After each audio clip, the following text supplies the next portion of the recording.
Hello दोस्तों, नमस्कार। Study portal में आपका स्वागत है। मैं आपका साथी और गाइड डॉक्टर विजय। दोस्तों, जैसा कि आपको पता है, CTET, DSSB, KVS, NVS, UP TET, MP TET, REET, UGC NET सभी प्रकार के टीचिंग एग्जाम्स के लिए आप लोगों को हम ऑनलाइन क्लासेस भी देते हैं, ऑफलाइन क्लासेस भी देते हैं। यूट्यूब की फ्री ऑफ कॉस्ट क्लासेस भी आपको मिलती हैं और पूरे भारत में आपको स्टडी मटेरियल बाय कोरियर भी हम देते हैं। ये हमारा नंबर है जो व्हाट्सएप के ऊपर भी अवेलेबल है और कॉलिंग के लिए भी अवेलेबल है। किसी भी समय आप ऑर्डर कर सकते हैं।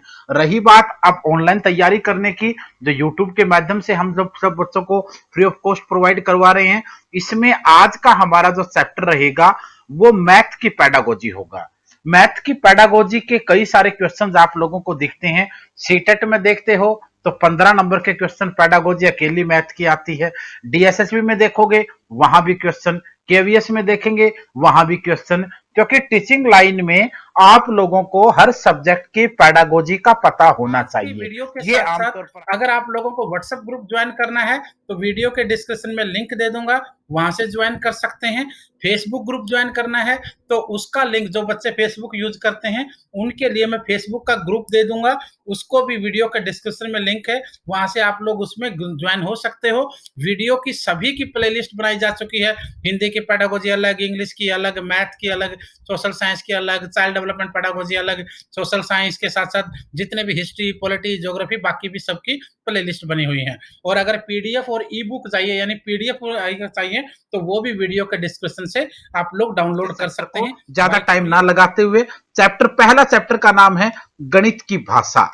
मैथ की पेडागोजी में पहला ही चैप्टर होता है गणित की भाषा, यानी लैंग्वेज ऑफ द मैथमेटिक्स। इसमें क्या क्या है, किसी भी भाषा के लिए कौन से अवयव चाहिए, संकेतों या शब्दों का संग्रह, व्याकरण जिसमें नियम दिया गया हो, संकेतों द्वारा प्रसारित अर्थों का क्षेत्र। यानी पहले हमारी पेडागोजी में चैप्टर हैं और चैप्टर के बाद हर चैप्टर के अंत में 10, 15, 20, 25, 30 तक क्वेश्चन होते हैं, जिन क्वेश्चनों को हम आपके साथ सोल्व करेंगे और हर चैप्टर के अंदर आप लोगों को कुछ मेन चीज भी बताएंगे। तो ये कुछ संकेत दिए गए हमारी पेडागोजी में, जो महत्वपूर्ण संकेत, उनके अर्थ और रोचक तथ्य हैं, जो मैथ को लेकर के आप लोगों नॉर्मली हर किताब के अंदर अलग अलग देखते हो, बट हम आप लोगों को पूरा यहाँ पर करवाएंगे। अगर किसी बच्चे का मैथ में कमजोर भी है ना, तो सीटेट जैसे एग्जाम के लिए तो घबराइए ही मत, क्योंकि जो कैलकुलेशन वाला मैथ है वो तो 15 नंबर का आएगा। 15 की तो पेडागोजी होगी जिसमें आपको हम 14-15 नंबर दिलाने का दावा करते हैं। जो बाकी 15 का आएगा, 5 से वहां भी नहीं आप लोगों ने छोड़ने, 5-10 तक, तो ऑटोमेटिकली आप आराम से क्वालिफाई कर जाएंगे अच्छे नंबरों से। क्वेश्चन नंबर 1, सबसे पहला क्वेश्चन, विदेशों में फोन करने के लिए उस देश के कोड के आगे किस गणितीय संकेत का प्रयोग किया जाता है। विदेशों में फोन करने के लिए जो मोबाइल लैंडलाइन या मोबाइल नंबर के आगे जो अंकेत लिखा होता है गणित का, उसे हम प्लस बोलते हैं। जैसे आप देखते हो इंडिया में +91 इस तरीके से आता है, किसी देश में +92 आएगा, किसी में +93 आएगा, तो यहां पर आपका आंसर डी होगा। क्वेश्चन नंबर दूसरा, गणित खुद गणित का वर्णन करता है, यह गणित का एक क्षेत्र है, इसे क्या कहते हैं। इसे आप लोग क्या कहेंगे, प्रागणित कहेंगे। क्वेश्चन नंबर तीसरा, जब 18 को 6 से भाग दिया जाता है तो इसका अर्थ क्या है। जब 18 6 से भाग दे देते हैं तो इसका अर्थ क्या होगा। 18 में कितने 6 हैं, 6 में कितने 18 हैं, 18 6 का गुणन है, 6 18 का भाजक है। तो इसमें आपका जो आंसर रहेगा वो रहेगा केवल 1, 3 और 4। क्वेश्चन नंबर 4, दोस्तों सारे के सारे लेक्चर आप देखें, क्योंकि इस वीडियो को पूरी अगर देखेंगे तो आपको अलग अलग मैथ की पेडागोजी के लेक्चर ढूंढने के लिए कहीं कहीं नहीं जाना पड़ेगा। और अगर आप लोगों ने पूरी वीडियो देख ली तो ये मेरा वायदा है कि आप लोगों को बड़े अच्छे नंबर मिलने वाले हैं, इसमें कोई दो राय नहीं है। सालों से बच्चे इस संघर्ष को झेल रहे थे, तो हमने सोचा कि नहीं, हम इसके लिए एक अलग सी मुहिम चलाएंगे। अगर इसकी पेडागोजी चाहिए तो वीडियो के डिस्क्रिप्शन से डाउनलोड भी कर सकते हैं पूरी बुक को। आइए शुरू करते हैं। अगला 4th क्वेश्चन, गणित निर्भर है। गणित किस चीज के ऊपर निर्भर है, तर्क और रचनात्मकता के ऊपर निर्भर है, मैथमेटिक्स। 5वां क्वेश्चन, गणित विज्ञान है। गणित किस चीज का विज्ञान है भाई, प्रतिरूपों का भी विज्ञान है, संबंधों का भी विज्ञान है। तो इसका मतलब ए और बी यानी सी आपका यहां पर आंसर रह जाएगा। क्वेश्चन नंबर 6, इनमें से कौन सा गलत है। गणित विज्ञान की मुख्य भाषा है, यह एक अनुप्रयुक्त विज्ञान है, यह वैज्ञानिक विधियों का प्रशिक्षण देता है, इनमें से कोई नहीं। यह एक अनुप्रयुक्त विज्ञान है, यह गलत है, वरना गणित विज्ञान की भाषा भी है और यह वैज्ञानिक विधियों को प्रशिक्षण भी देता है। रेखा गणित का संबंध किससे है? रेखा गणित का संबंध जो है वो प्रसार व विस्तार से है। क्वेश्चन नंबर 8वां, व्यावहारिक गणित का भाग बताना है। व्यावहारिक गणित का भाग कौन सा है? संख्याओं का हिसाब लगाना जो है वो व्यावहारिक गणित का भाग माना जाता है। क्वेश्चन नंबर 9वां, गणित सभी विज्ञानों का सिंह द्वार व कुंजी है। गणित जो है वो सभी प्रकार के विज्ञानों का सिंह द्वार और कुंजी है। यह कथन किसके द्वारा कहा गया? यह कथन बेकन के द्वारा कहा गया। गणित को कहा जाता है, गणित को विद्यार्थियों का दुश्मन भी कहते हैं, शक्तिशालियों की शक्ति भी बोल सकते हैं, मन की भाषा या मस्तिष्क का व्यायाम। लेकिन मैथ की पेडागोजी में आप इसे क्या कहेंगे? आप इसे मस्तिष्क का व्यायाम कहेंगे, क्योंकि बच्चों का दुश्मन तो गणित नहीं हो सकता विद्यार्थियों का। अगर दुश्मन होता तो बाकी विद्यार्थी कैसे पढ़ते? शक्तिशालियों की शक्ति भी कोई डेफिनेशन नहीं बनेगी, मन की भाषा भी ये नहीं होगा, तो मस्तिष्क का व्यायाम रहेगा। क्वेश्चन नंबर 11वां, गणित के नियम व निष्कर्ष होते हैं। गणित के नियम और जो निष्कर्ष होते हैं वो सार्वभौमिक होते हैं, यूनिवर्सल होते हैं। जैसे 2 और 2 4 अगर हरियाणा में है तो दिल्ली में भी होगा, पंजाब में भी होगा, केरला में भी होगा, इंडिया में भी होगा, अमेरिका में भी होगा, जापान में भी वही रहेगा और फ्रांस में भी वही रहेगा। तो इसलिए गणित के जो नियम और निष्कर्ष हैं वो सार्वभौमिक होते हैं, यूनिवर्सल होते हैं, हर युग में रहेंगे, हर देश में रहेंगे, हर एग्जाम में रहेंगे। क्वेश्चन नंबर 12वां, मनुष्य के जीवन की जिन गतिविधियों में गणित का सर्वाधिक प्रयोग होता है उसे क्या कहेंगे? मनुष्य के जीवन की रोजमर्रा की जिंदगी में जो मैथ यूज होता है उसे आप आर्थिक बोलते हो। आर्थिक मानेंगे, क्यों? क्योंकि सामान लेना, सामान बेचना, क्रय विक्रय करना, यह सब इसी में आएगा। ज्यामिति का संबंध किस क्षेत्र से है? ज्यामिति का जो संबंध है वो मापन से है। क्वेश्चन नंबर 14वां, इनमें से कौन सी परिभाषा पूरी तरह से सही है? कौन सी परिभाषा को पूरी तरह से सही माना गया है? आयत एक ऐसी चतुर्भुज है जिसके चारों कोण 90 डिग्री के होते हैं। आयत एक ऐसी समानांतर चतुर्भुज है जिसके चारों कोण 90 डिग्री के हों तथा विकिरण बराबर हो। दोनों ही सत्य रहेगा, ए और बी आपका, यानी ए आंसर रहेगा। क्वेश्चन नंबर आपका 15वां, x+2 है। x+2 है, क्या है ये? अव्यक्ति है या वाक्य है या फिर दोनों है? वाक्य नहीं है ये। x+2 अगर आगे बराबर है का निशान लगाकर अगर निष्कर्ष होता फिर तो वाक्य बन जाता, बट यहां पर ये सिर्फ क्या है? ये ओनली एक अव्यक्ति है। x+2 = 5 ये वाक्य बन जाएगा, क्योंकि यहां पर आप लोगों को दोनों को देखना पड़ेगा। यहां पर उसका निष्कर्ष भी है और क्वेश्चन भी है। क्वेश्चन नंबर 17वां, 8 = 3+5, 3+5 = 8, इनमें से कौन सा वाक्य उचित प्रकार से लिखा गया है? तो ऑब्वियसली इनमें से कौन सा वाक्य है जो उचित प्रकार से लिखा गया है? क्योंकि ये तो गलत हो गया ना, पहले आपने कंक्लूजन दे दिया, बाद में आपने स्टेटमेंट दिया। यहां आपने स्टेटमेंट पहले दिया, बाद में कंक्लूजन दिया। 3+5 = 8, ये आपका यहां पर आंसर रहेगा। क्वेश्चन नंबर 18वां, एक त्रिभुज की n भुजाएं होती हैं। एक त्रिभुज की जो n भुजाएं होती हैं वो ठीक है, गलत है? n पर ही तो निर्भर होगा। क्वेश्चन नंबर आपका 19वां, गणित की भाषा है। गणित की भाषा किस प्रकार की है? वह प्रणाली जिसके माध्यम से गणितीय विचारों संप्रतियों का व्यक्त किया जाए, गणितीय प्रतीकों चिन्हों का सम्मिलित, गणित की तकनीक शब्दावली। आपका आंसर यहां पर डी रहेगा। क्वेश्चन नंबर 20वां, क्वेश्चन नंबर 20वां, गणित की भाषा के संबंध में सत्य कथन बताना है। गणित की भाषा के संबंध में सत्य कथन कौन सा है? गणित की भाषा पर किसी भी देश के भाषागत भिन्नताओं का असर नहीं होता, यह सत्य होगा। क्वेश्चन नंबर 21वां, गणितीय भाषा के संबंध में सही कथन चुनने हैं। कौन से कथन सही होंगे गणितीय भाषा के संबंध में? गणितीय भाषा अंतरराष्ट्रीय स्तर पर सर्वमान्य रूप से स्वीकृत है, यह कथन आपका यहां सत्य होगा। क्वेश्चन नंबर 22वां, गणितीय भाषा में लिखे गए निम्न सूत्र का आशय बताना है। इस सूत्र का आशय क्या रहेगा? इस सूत्र का आशय रहेगा x का मान 125 के बराबर या उससे अधिक है। देखिए इस निशान को देखिए आप, इक्वल टू और अधिक, यानी या तो बराबर है या उससे ज्यादा है। क्वेश्चन नंबर 23वां, यदि गणितीय भाषा में 15 अधिक है 12 से को हमारे देश में 15 अधिक का 12 से लिखा जाता है, तो चीनी भाषा में इसे कैसे लिखेंगे? हमारे देश में अगर इसको ऐसे लिखते हैं तो चाइना में भी तो ऐसे लिखेंगे। मैथमेटिक्स के जो रूल होते हैं, जो नियम होते हैं, जो निष्कर्ष होते हैं, वो यूनिवर्सल तो होते हैं। ऐसा ही तो हम शुरू में डिस्कस कर रहे थे। क्वेश्चन नंबर 24वां, गणित भाषा में इस चिन्ह का आशय बताना है। गणित भाषा में दिए गए चिन्ह का आशय है कि दी गई सभी संख्याओं का योग, ये इसका आशय रहेगा। क्वेश्चन नंबर 24 के बाद क्वेश्चन नंबर 25वां, गणित भाषा में विभिन्न चरों को किस रूप में व्यक्त किया जाता है? गणित भाषा में विभिन्न चरों को एक्स वाई जेड इस तरीके से व्यक्त किया जाता है। तो ये था दोस्तों आपके मैथ की पेडागोजी का लेक्चर नंबर 1। तो आइए चलते हैं लेक्चर नंबर 2 की तरफ। लेक्चर नंबर 2 मैथ की पेडागोजी में लेक्चर नंबर 2 क्या है? लेक्चर नंबर 2 का नाम है गणित की प्रकृति, तर्क शक्ति एवं पाठ्यक्रम में गणित की महत्ता।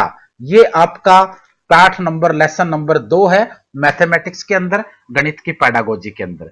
तो इसमें गणित की प्रकृति नेचर की बात की गई है, तर्क शक्ति की बात की गई है और पाठ्यक्रम सिलेबस में गणित का महत्व क्या है इसके बारे में बात की गई है। डेफिनेशंस आपको बहुत सारी मिल जाएंगी। गणित ऐसा विज्ञान है जो आवश्यक निष्कर्ष पर पहुंचता है। बेंजामिन पियर्स ने कहा, बर्थलाट ने कहा कि गणित भौतिक अनुसंधान का एक आवश्यक उपकरण है। हार्वर्ड कमेटी ने गणित को अमूर्त स्वरूप के विज्ञान के रूप में परिभाषित कर दिया। बहुत से मिलेंगे। आइंस्टीन ने क्या कहा? आइंस्टीन क्या है? आइंस्टीन ने कहा गणित क्या है? यह उस मानव चिंतन का प्रतिफल है जो अनुभव से स्वतंत्र है तथा सत्य के अनुरूप है। लोक ने कहा कि गणित वह मार्ग है जिसके द्वारा बच्चों के मन या मस्तिष्क में तर्क करने की आदत स्थापित हो जाती है। तो बहुत से स्टेटमेंट्स आपको डेफिनेशन के रूप में मिलेंगी। तो इन सभी को आप ध्यान से देखिए, पढ़िए और आइए चलते हैं आज के लेक्चर में कौन से क्वेश्चंस हो सकते हैं। ये आपका लेक्चर नंबर 2 है। पहला लेक्चर आप देख चुके हैं, अब दूसरे लेक्चर की तरफ बढ़ते हैं। आइए लेक्चर में क्या क्या कहा गया है। यहां पर यह नंबर है जो हमारा व्हाट्सएप और कॉलिंग नंबर है 8447410108। इस नंबर पे कॉल कर सकते हैं, व्हाट्सएप पे मैसेज कोई क्वेरी कर सकते हैं।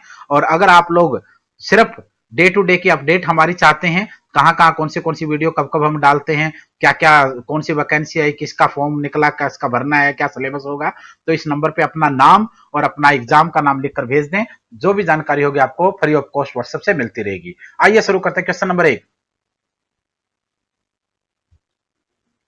विज्ञान उस सीमा तक ही सत्य है जहां तक कि उसमें गणित का उपयोग हुआ है। यह कथन किस व्यक्ति का है? यह कथन कांट का है। क्वेश्चन नंबर 2, गणित सभ्यता संस्कृति का खालिस्तान है। क्या है? दर्पण है, मुखौटा है, उपद्वार है या द्वारा है? तो यहां पर क्या रहेगा? दर्पण यानी शीशा, आईना। यानी mathematics is a mirror of the civilisation और कल्चर। क्वेश्चन नंबर आपका 3, गणित विज्ञान है। गणित किस चीज का विज्ञान है? गणित स्थान का विज्ञान है, संख्याओं का है, गणनाओं का है, सभी का विज्ञान है। क्वेश्चन नंबर 4, चिंतन सत्र के शिक्षण का प्रतिमान दिया था। किसने दिया था? डेवी व लेविन ने दिया था। यह आपका आंसर होगा। क्वेश्चन नंबर 5वां, किसने कहा कि वह गणित वो विज्ञान है जिसमें आवश्यक निष्कर्ष निकाले जाते हैं? मैंने आपको स्टेटमेंट पढ़ के बताई थी ना, वही स्टेटमेंट आपको यहां पर दोबारा दी गई है। किसने कहा? ये बेंजामिन पेरिक ने कहा। क्या कहा बेंजामिन पेरिक ने? कि गणित वह विज्ञान है जिसमें आवश्यक निष्कर्ष निकाले जाते हैं। 2 + 2 = 4, यानी 2 और 2 4 होते हैं। यह निष्कर्ष निकालने का काम मैथमेटिक्स का ही होता है। क्वेश्चन नंबर 6, गणित शिक्षण में कक्षापयोगी उद्देश्यों के निर्धारण में कौन से बिंदु को ध्यान में रखना आवश्यक है? किस बिंदु को ध्यान में रखना यहां आवश्यक है? विषय वस्तु की विशेषताएं, विद्यार्थियों का सत्र, अपेक्षित व्यवहारगत परिवर्तन या उपरोक्त सही? सभी आपका आंसर रहेगा all of the above. Question number 7वां, किस प्रकार का सहसंबंध स्थापित करने में पाठ्यक्रम निर्माताओं की प्रमुख भूमिका होती है? किसमें पाठ्यक्रम निर्माताओं की पूरी भूमिका होती है? क्रमबद्ध में पूरी भूमिका होती है। क्वेश्चन नंबर 8वां, वर्तमान पाठ्यक्रम का दोष बताना है। वर्तमान में जो सिलेबस है उसका दोष क्या है? पुस्तकों के ज्ञान पर ज्यादा यानी किताबी ज्ञान पर ज्यादा बल दिया गया है, विषयों से सहसंबंध का अभाव है, लचीलेपन फ्लेक्सिबिलिटी का अभाव है। उपर्युक्त सभी आपका यहां आंसर होगा। क्वेश्चन नंबर 9वां, संगीत मानव के अवचेतन मन का अंक गणित की गणनाओं से संबंधित एक आधुनिक गुप्त व्यायाम है। यह स्टेटमेंट किस व्यक्ति द्वारा दी गई? यह स्टेटमेंट लेविनित्ज के द्वारा दी गई। क्वेश्चन नंबर 10वां है, रोजन बेकन के अनुसार गणित क्या है? रोजन बेकन के अनुसार जो गणित है वो सभी विज्ञानों का सिंहद्वार और कुंजी है। यहां पर गेट और उसको चाबी बोलते हैं उसकी। गणित सभ्यता व संस्कृति का दर्पण, ये भी स्टेटमेंट मैंने बताया। गणित जो है वो सभ्यता और संस्कृति का दर्पण है। यह कथन किसका है? यह कथन हागबेन के द्वारा कहा गया है या किसी और के द्वारा कहा गया है? इनको भी आप लोग एक बार यहां पर देखने की कोशिश करेंगे। हालांकि मैंने इस क्वेश्चन को आपको बताया भी था कि बेकन, कांट और इनके बीच में आपको कॉम्पिटिशन यहाँ रहेगा। क्वेश्चन नंबर 12वां, गणित के अधिकांशतः खालिस्तान प्रत्यय जटिल माने जाते हैं। गणित के कौन से प्रत्यय जो हैं वो जटिल माने जाते हैं? अमूर्त प्रत्यय को जटिल मानेंगे। क्वेश्चन नंबर 13, हागवेन के अनुसार गणित सभ्यता का दर्पण है। यह गणित के किस मूल्य से संबंधित है? कौन से मूल्य से संबंधित है ये उसके सांस्कृतिक मूल्य, कल्चरल वैल्यू से संबंधित है। क्वेश्चन नंबर 13, किसने कहा है कि वह गणित व विज्ञान है जिसमें आवश्यक निष्कर्ष निकाले जाते हैं? ये हमने थोड़ी देर पहले ही डिस्कस किया था। किसने कहा इसके बारे में? यह कथन किसका है? बेंजामिन पियर्स का है। क्वेश्चन नंबर 15, गणित के नियम और निष्कर्ष होते हैं। गणित के नियम और निष्कर्ष कैसे होते हैं? सार्वभौमिक होते हैं, वस्तुनिष्ठ होते हैं। तो इसका मतलब गणित के नियम और निष्कर्ष दोनों ही होंगे, वस्तुनिष्ठ भी होंगे और सार्वभौमिक भी होंगे। क्वेश्चन नंबर 16, गणित को समय शिक्षक की भूमिका होती है। शिक्षण को समय शिक्षण के आएगा यहाँ पर, शिक्षण के समय शिक्षक की भूमिका होती है। यानी जब आप टीचिंग करते हैं तो टीचर का क्या रोल होता है? मित्र के रूप में, दार्शनिक रूप में, पथ प्रदर्शक के रूप में, या फिर तीनों रूपों में? तीनों रूपों में आपका रोल होता है। आप टीचर को, आप बच्चे को एक राक्षस की तरह बन के मत पढ़ाएं, उसके एक फ्रेंड्स के रूप में पढ़ाएं, उसके दार्शनिक भी बने आप, उसके फिलोसफर भी रहे आप, और उसके पथ प्रदर्शक यानी गाइड भी रहे, मेंटोर भी रहे। आपको तीनों रूपों में चलना पड़ेगा। अगर अकेले दार्शनिक बन गए तो बच्चा आपसे दूर कट जाएगा, सिर्फ मार्गदर्शक बने रहे तो उसकी समस्याओं को समझ नहीं पाएंगे, और सिर्फ फ्रेंड्स आप बन गए तो फिर उसे टीच ठीक से नहीं कर पाएंगे। तो तीनों चीजें होनी चाहिए। क्वेश्चन नंबर 17, गणित विज्ञान का सीध द्वार व कुंजी है। यह कथन किसका कहा गया है? रोजर बेकन के द्वारा कहा गया। क्वेश्चन नंबर 18, गणित के अधिकांश प्रत्ययों को जटिल माने जाने का कारण बताना है। कौन सा कारण है इसका? वो है अमूर्त कारण। तर्क शक्ति व्यक्ति की सोच है। तर्क शक्ति जो है व्यक्ति की सोच है, कैसी? क्रमबद्ध व निश्चित। क्वेश्चन नंबर 20, तर्क शब्द का प्रयोग कारण और प्रभाव के संबंधों की मानसिक स्वीकृति व्यक्त करने के लिए किया जाता है। यह कथन किसने कहा? स्किनर ने कहा। क्वेश्चन नंबर 21, तर्क के सोपानों में निम्न में से कौन सा आता है? तर्क के सोपानों में से कौन सा आता है? उपाय का उपयोग, उपाय का चुनाव, समस्या समाधान के उपाय, all of the above answer रहेगा। क्वेश्चन नंबर 22, तर्क शक्ति के प्रकार बताने हैं। तर्क शक्ति के कौन से प्रकार होते हैं? तर्क शक्ति के प्रकारों की बात करेंगे तो निरीक्षण, परीक्षण, आगमन, निगमन। यहां पर आपका आंसर आगमन और निगमन रहेगा। क्वेश्चन नंबर 23, आइसक्रीम वाले की आवाज सुनकर बच्चा तुरंत घर से बाहर आ जाता है। इसका कारण बताना है। इसका कारण क्या है? आइसक्रीम वाले की आवाज मीठी है, नहीं हो सकता। बच्चे का मन, बच्चे की तर्क शक्ति, आइसक्रीम वाले की तर्क शक्ति। तो यहां बच्चे की तर्क शक्ति के ऊपर डिपेंड रहेगा, तभी तो उन चीजों को ध्यान में रख के वो वहां पर आया है। क्वेश्चन नंबर आपका 23वां हो चुका। ये आपका लेक्चर नंबर 2 था। अब हम चलेंगे मैथ की पेडागोजी के लेक्चर नंबर 3 की तरफ। लेक्चर नंबर 3 को आप स्क्रीन पे देख रहे हैं। लेक्चर नंबर 3 का जो नाम है वो है पाठ्यक्रम में गणित का महत्व। सिलेबस में क्या महत्व है मैथमेटिक्स का? आइए शुरू करते हैं। क्या क्या क्वेश्चन इसके ऊपर बन सकते हैं और आप लोग कितने क्वेश्चनों को इसमें ठीक कर सकते हैं। बाकी पेडागोजी की बजाय मैथ की पेडागोजी में कुछ ज्यादा क्वेश्चन हम लोगों ने रखे हैं, क्योंकि मैथ में बच्चों को डर होता है कि अगर कैलकुलेटिव मैथ नहीं आया तो फिर पेडागोजी में हमारा क्या होगा। तो इसलिए हमने थोड़ा सा ज्यादा आपको महत्व देने की कोशिश की है, और मैथ के बच्चे इसके हकदार भी हैं। पाठ्यक्रम में गणित का महत्व बताना है। पाठ्यक्रम में गणित के महत्व में आप लोगों को कोठारी कमीशन के सुझाव भी नजर आएंगे, गणित का अन्य विषयों के अध्ययन के रूप में महत्व भी नजर आएगा, भौतिक शास्त्र के अध्ययन में गणित का महत्व, नक्सर शास्त्र में गणित का, नक्सर साइंस में गणित का महत्व, रसायन में, केमिस्ट्री में गणित के महत्व की बात यहाँ पर होगी, वनस्पति में भी होगा, सामाजिक अध्ययन में भी गणित का महत्व है, इतिहास के अध्ययन में भी होता है, ज्योग्राफी में भी होता है। गणित और इकोनॉमी का बड़ा गंभीर, बड़ा गहरा रिश्ता माना जाता है। गणित का मनोविज्ञान, साइकोलॉजी पढ़ाते हुए एक महत्व होता है। गणित का आर्ट में भी रोल होता है। गणित का शारीरिक शिक्षा में भी महत्व माना जाता है। तो अलग अलग क्वेश्चन आपको यहाँ पर मिलेंगे। सबसे पहला क्वेश्चन, गणित विज्ञान का खालिस्तान एवं खालिस्तान है। गणित विज्ञान का क्या है? द्वार भी है, कुंजी भी है। क्वेश्चन आ चुका है पहले। गणित को व्यापार, खालिस्तान और विज्ञान का कहा जाता है। गणित को व्यापार का क्या कहेंगे और विज्ञान का क्या कहेंगे, यह भी चीज जरूरी है। गणित को व्यापार का प्राण कहेंगे और विज्ञान का जन्मदाता कहेंगे। क्यों? क्योंकि व्यापार बिना मैथमेटिक्स के ठीक नहीं चल सकता, घाटा हो जाएगा। तो उसकी तो जान है, उसका तो प्राण है ये। और विज्ञान का जन्मदाता है, क्योंकि वहीं से सारा खेल शुरू होता है। तो आपका आंसर यहां पर बी रहेगा। क्वेश्चन नंबर 3, गणित विषय का सबसे अधिक सह संबंध होता है। गणित विषय का सबसे ज्यादा सह संबंध किसके साथ होता है? साइंस के साथ होता है। इसलिए आप लोग जैसे टीजीटी में देखते हो मैथ साइंस का ही आप लोगों का कॉम्बिनेशन बनता है। बालक के सर्वांगीण विकास के लिए गणित विषय का अन्य विषयों से सह संबंध होना चाहिए। क्यों होना चाहिए? छात्रों का दृष्टिकोण विस्तृत बनता है, इससे छात्र संचित ज्ञान से नए संबंध ज्ञान का संबंध जोड़ता है, छात्र सभी विषयों को महत्वपूर्ण मानता है। आपका आंसर यहां पर उपयुक्त सभी रहेगा। क्वेश्चन नंबर 5वां, शिक्षक को विषयों का ज्ञान होना चाहिए। शिक्षक को विषयों का ज्ञान होना चाहिए। क्या? स्वयं के विषय के अतिरिक्त अन्य विषयों की जानकारी भी होनी चाहिए। अगर आप मैथ के टीचर हैं तो मैथ की नॉलेज तो हो, बाकी सब्जेक्टों की भी नॉलेज होनी चाहिए। अगर आप इंग्लिश के टीचर हैं तो भी बाकी सब्जेक्टों की नॉलेज होनी जैसे, और इसकी वजह भी आप देख सकते हो साफ साफ एग्जाम में नजर आती है। जब आप सीटेट एग्जाम दे रहे हैं तो आपके एग्जाम में हिंदी भी आता है, इंग्लिश भी आता है, चाइल्ड डेवलपमेंट पेडागोजी भी आता है और सब्जेक्ट भी आता है। जब आप डीएसएसबी में जाओगे तो एक पेपर आपका कॉमन होगा जिसमें हिंदी होगी, इंग्लिश होगी, जीके होगी, रीजनिंग होगी, करंट होगा, मैथ होगा, और दूसरा आपका सब्जेक्ट होगा।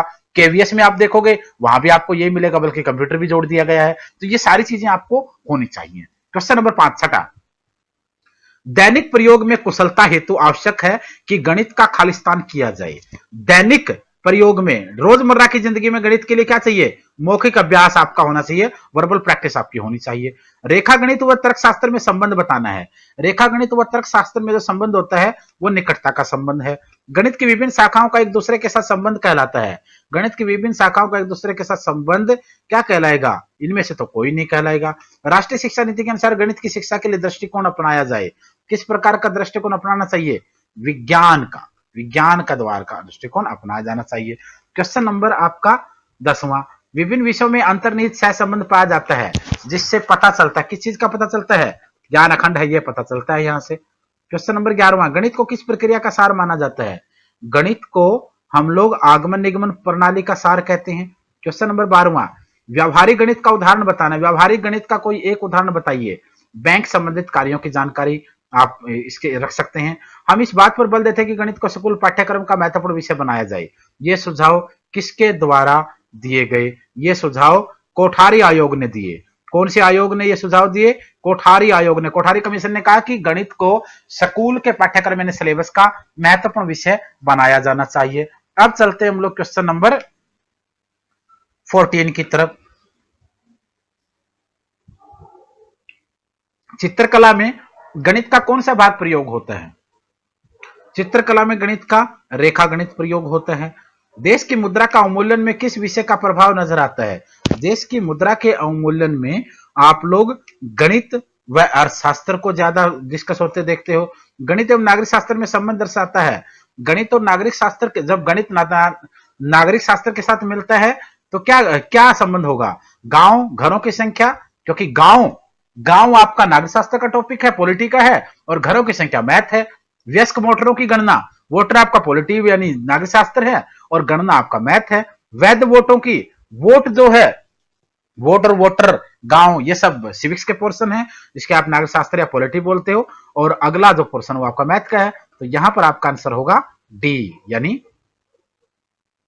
D last. क्वेश्चन नंबर 17वां, गणित की शिक्षा प्राथमिक रूप से मानसिक शक्तियों की प्रशिक्षित करने के लिए दी जाती है। यह कथन किसका रहा है? यह कथन सबटज का रहा है।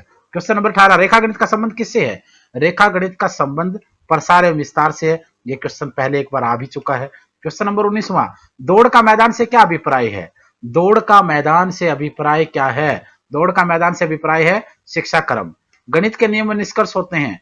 गणित के नियम निष्कर्ष वास्तुनिष्ठ भी होंगे और सार्वभौमिक भी होंगे, कोई भी नहीं होगा, या फिर आपका दोनों होगा। डी रहेगा आपका यहाँ पर आंसर, डी होगा। क्वेश्चन नंबर 21वां, गणित शिक्षण का वास्तविक उद्देश्य ज्ञान प्राप्त करना नहीं, वर्ण शक्ति प्रदान करना है। यह कथन किसका है? यह कथन डटन का है। क्वेश्चन नंबर 22वां, गणित की शक्ति एवं संरचना में निम्न विशेषता पाई जाती है। कौन सी विशेषता पाई जाएगी?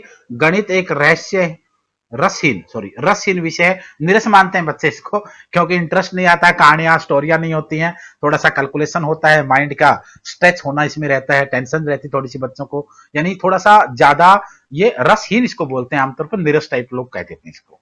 ये आपका लेक्चर नंबर 3 था। अब आइए देखते हैं लेक्चर नंबर 4 की तरफ। लेक्चर नंबर 4 जो मैथमेटिक्स में है वो है आपका मूल्यांकन, इवैल्यूएशन टाइप का इस टॉपिक को मानते हैं। अब इसमें क्या क्या चीजें होती हैं, कौन से आपके क्वेश्चन हो सकते हैं अगर आप लोग, क्योंकि हमने इस वीडियो को 2 तरीके से बनाया है। एक, अब मैं इस वीडियो को बना रहा हूं जिसमें सारे लेक्चर एक साथ हैं, 9 के 9 लेक्चर, और एक इस वीडियो को आपने 1 2 3 4 5 6 7 ऐसे लेक्चरों में देखा है। तो अगर आप अलग अलग देख रहे हैं तो सभी लेक्चरों को देखिए, और अगर पूरी वीडियो देख रहे हैं तो इसे 2-3 बार देखिए। आप लोगों को इसके अलावा कुछ भी करने की नौबत नहीं आएगी, न इसके अलावा कुछ पढ़ना पड़ेगा, सिर्फ आप अच्छे से इसको 2-3 बार एक बार अच्छे से पढ़ने की कोशिश कीजिए। तो अब जो लेक्चर है इसमें काफी सारे क्वेश्चन है, लगभग 33-34 क्वेश्चन इसमें होंगे इवैल्यूएशन में। इवैल्यूएशन या मूल्यांकन वाला जो पोर्शन है, पहले मूल्यांकन का अर्थ बताया गया है, फिर इसकी परिभाषाएं कुछ दी गई हैं इन लोगों ने। अर्थ और परिभाषाओं के बाद मूल्यांकन के उद्देश्य, देखिए मूल्यांकन के उद्देश्य बताता हूं। बालकों के व्यवहार संबंधी परिवर्तनों की जांच करना, दुर्बलताओं योग्यताओं की जांच, नवीनतम प्रणाली प्रभाव, प्रचलित शिक्षण विधियां, बालकों का दृष्टि श्रेणियों में वर्गीकरण, अधिगम कठिनाइयों का पता लगाना, पाठ्यक्रम में आवश्यक संशोधन, परीक्षा प्रणाली में सुधार करना। ये बहुत से उद्देश्य होते हैं मूल्यांकन के, और हर सब्जेक्ट में होता है मूल्यांकन का पोर्शन आपका, तो उसको आप अच्छे से एक बार देखेंगे। और फिर हम लोग क्वेश्चन के पैराग्राफ पे पहुंचते हैं कि कहां पर इसके क्वेश्चन रखे गए हैं, जिनको आप अच्छे से देख करके उनके आंसर दे पाए। तो इसमें सबसे पहले क्वेश्चनों की अगर बात करेंगे तो कितने क्वेश्चन हैं, और मतलब 33 क्वेश्चन मैंने आपको बताया इसमें, और सभी क्वेश्चनों को आप लोग यहाँ पर शुरू होता हुआ भी देख लेंगे। तो इनमें से आप ज्यादातर कोशिश करें कि आपको ज्यादा से ज्यादा क्वेश्चन आपके ठीक हो पाए। ये थोड़ा सा चैप्टर बड़ा है इसलिए क्वेश्चन आने में थोड़ा टाइम लग रहा है। एकदम मैं लेके नहीं जा रहा था पीडीएफ को, क्योंकि एकदम अगर लेके जाते तो फिर वो आगे पीछे चला जाता, उसको सेट करने में टाइम लगता है। ये आ गए हम क्वेश्चन पे। क्वेश्चन नंबर 1, बालक ने कितना ज्ञान अर्जित किया तथा कितना अभी करता है, इसके व्यवहार में कितना संशोधन हुआ, कितना संशोधन होना शेष है। यह कथन किसका है, यह कथन हम एक पेडागोजी और थी, याद रखना, वहां भी हम डिस्कस कर चुके हैं। राम सकल पांडे का यह कथन है। नैनिक परख में ज्ञात किया जाता है, नैनिक परख में किस चीज को ज्ञात किया जाता है, बालकों के कठिनाई के क्षेत्र उनके द्वारा की गई त्रुटि, उनकी जाने वाली त्रुटियों को हम लोग वहां पर देखते हैं। नेक्स्ट क्वेश्चन आपका है क्वेश्चन नंबर 3, थर्ड क्वेश्चन में क्या रखा गया है, आधुनिक परीक्षाएं बालकों के मस्तिष्क में उथल पुथल पैदा करती हैं। यह कथन किस व्यक्ति का है, यह कथन जो है वो एससी स्टैंड ने कहा। क्वेश्चन नंबर 4, मूल्यांकन शिक्षण का एक अभिन्न अंग है क्योंकि इसके द्वारा अध्यापक को शिक्षण की सफलता का पता चलता है, तो यह भी आपका कथन यहां पर सही रहेगा ए में। क्वेश्चन नंबर 5, शिक्षण प्रक्रिया में मूल्यांकन आवश्यक है, शिक्षण प्रक्रिया में मूल्यांकन आवश्यक है शिक्षण कार्यों में सुधार के लिए, पाठ्यक्रम में सुधार के लिए, बालकों की उपलब्धि का स्तर बढ़ाने के लिए, तो यहां पर आपका answer all of the above रह जाएगा। फिर चलते क्वेश्चन नंबर 6 पर, वस्तुनिष्ठ परीक्षण का प्रमुख दोष बताना है। कौन सा एक दोष होता है, अभिव्यक्ति का अभाव। मौखिक और लिखित मूल्यांकन में प्रमुख अंतर का आधार बताना है। क्या आधार होगा प्रमुख अंतर का, लागत समय की भिन्नता। क्वेश्चन नंबर 8, जब किसी विद्यार्थी की उत्तर पुस्तिका का बार बार जांचने पर भी उसके मूल्यांकन में अंतर न आए तो उस परीक्षा को कहा जाएगा, उस परीक्षा को विश्वसनीयता की परीक्षा कहेंगे। क्वेश्चन नंबर 9, जब किसी प्रश्न का उत्तर प्रत्येक बालक द्वारा सही दिया जाता है तो वह किस प्रकार का प्रश्न होगा, उसे आप विभेदकारी प्रश्न कहेंगे। क्वेश्चन नंबर 10, किसी परीक्षा द्वारा बालक तीव्र तथा शीघ्र समझने वाला बनता, कौन सी परीक्षा के द्वारा बालक के अंदर यह गुण आता है, मानसिक परीक्षा दे करके, डी आंसर रहेगा। क्वेश्चन नंबर आपका 11, विभेदकारी परीक्षा अंतर करती है, विभेदकारी जो परीक्षा है वो किस में अंतर करती है, सामान्य बालकों में, कमजोर बालकों में और प्रतिभावान बालकों में, आपका आंसर डी होगा। क्वेश्चन नंबर 12, शैक्षणिक प्रक्रिया के प्रमुख 3 अंक बताने हैं, कौन से होते हैं, उद्देश्य, अध्ययन अध्यापन परिस्थितियां और शिक्षार्थी, यानी उद्देश्य, अध्ययन अध्यापन परिस्थितियां और शिक्षार्थी, ये आंसर होगा। क्वेश्चन नंबर 13, मूल्यांकन हेतु अपनाई जा सकने वाली प्रविधि या तकनीक बतानी है, कौन सी तकनीक का सबसे ज्यादा अच्छा प्रयोग किया जाता है, पड़ताल सूची प्रश्नावली, निरीक्षण साक्षात्कार, संचित अभिलेख और सामयिक जांच, आपका आंसर यहां पर ऑल ऑफ द अबव होगा। क्वेश्चन नंबर 14, प्रायोगिक मूल्यांकन द्वारा मुख्यतः जिस उद्देश्य की पूर्ति होती है वह कौन सा होता है, या उसे क्या कहेंगे, उसे आप लोग कौशल का नाम देंगे। क्वेश्चन नंबर 15, किस गुण के कारण परीक्षा में शुद्धता रहती है, कौन से गुण के कारण परीक्षा में शुद्धता रहती है, क्या रहेगा, विभेदकारिता, वस्तुनिष्ठता या फिर वैधता या विश्वसनीयता, आपका वैधता आंसर रहेगा। क्वेश्चन नंबर 16, एक ही परीक्षा की परीक्षार्थी की प्रायोगिक परीक्षा पुस्तिका को विभिन्न परीक्षकों द्वारा देखे जाने पर वे उसमें भिन्न भिन्न अंक प्रदान करते हैं। ऐसी स्थिति में आयोजित परीक्षा में जिस गुण की कमी है, कौन सी गुण की कमी वहां पर है? वैधता की कमी है। क्वेश्चन नंबर 17, प्रश्नों के प्रकार होते हैं। प्रश्न कितने प्रकार के होते हैं? निबंधात्मक में भी होते हैं, लघुत्तरात्मक भी होते हैं, अति लघुत्तरात्मक भी होते हैं और वस्तुनिष्ठ भी होते हैं। क्वेश्चन नंबर 18, मूल्यांकन की उपादेयता बताइए। मूल्यांकन की उपादेयता क्या कहलाएगी? मूल्यांकन की उपादेयता आप लोग शैक्षिक उद्देश्यों की प्राप्ति का ज्ञान, व्यक्तिगत सामूहिक मार्गदर्शन देना, विद्यार्थी का योग्यता व क्षमता आधारित वर्गीकरण करना। यहाँ पर जो आपका आंसर होगा वो डी रहेगा। क्वेश्चन नंबर 19वां, प्रायोगिक कार्य का मूल्यांकन के लिए उचित स्थान बताना है।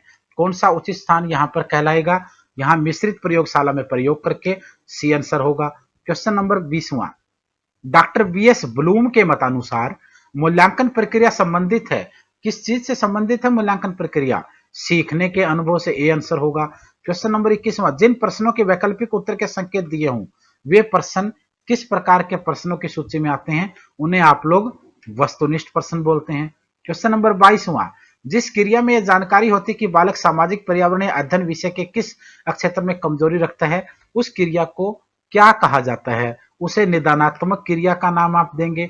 विभेदकारी परीक्षा अंतर करती है। विभेदकारी परीक्षा किसमें अंतर करती है?